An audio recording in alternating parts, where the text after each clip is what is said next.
Hello বন্ধুরা, তোমাদের সবাইকে আমার প্রথম ব্লগ চ্যানেলে স্বাগত। আমি ভোর 5:30 উঠে পড়েছি এবং আমি উঠে পড়েই সমস্ত কিছু, এখন যেহেতু হালকা হালকা ঠান্ডা পড়েছে, হালকা হালকা ঠান্ডায় ফুল তোলার মজাটাই আলাদা।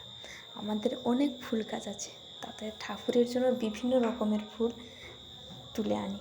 বিভিন্ন রকমের ফুল থাকলে দেখতেও সুন্দর লাগে, ডালা ভর্তি ফুল থাকলে খুবই সুন্দর লাগে দেখতে। এই শিউলি গাছটায় প্রচুর ভর্তি ফুল হয়েছিল, তার ডালাটা নাড়িয়ে দিতেই নিচে ঝরে পড়তে খুব সুন্দর দৃশ্যটাই দেখতে লাগে এরকম। তারপরে বিভিন্ন রকম ফুল তুলে নিয়ে আমি বিভিন্ন ডালা ভর্তি করলাম বিভিন্ন রকমের ফুল।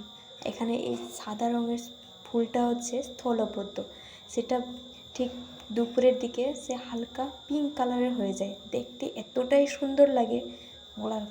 এখানে এই জবা ফুলের গাছটায় ভর্তি ফুল হয়েছিল। তারপরে আছে একটা অপরাজিতা ফুল, এটা দেখতেও সুন্দর লাগে, ও ছোট ছোট হয়, পুরো ঘাসটাই ভর্তি হয়ে যায়। বিভিন্ন রকম ফুল তুলে আনলে ডালাটাই ভর্তি লাগে, দেখতে খুবই সুন্দর লাগে।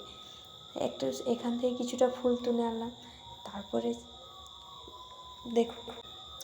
তারপরে দেখো আবার ডালায় অনেক ফুল হয়ে গেছে, শিউলি ফুল, অপরাজিতা, বিভিন্ন রকমের জবা। তারপরে এটা হচ্ছে আমাদের এখানে তো বলে কটকতারা ফুল। এই গাছটা দেখলেই সুন্দর লাগে, পুরো গাছটাই হলুদ রঙের পুরো ভর্তি।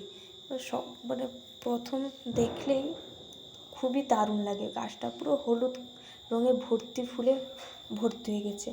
আর বিশেষ করে এই শীতকালে বেশি ফুলটা ফোটে আর কি, দেখতে যেমন সুন্দর লাগে, গাছটাতে ফুল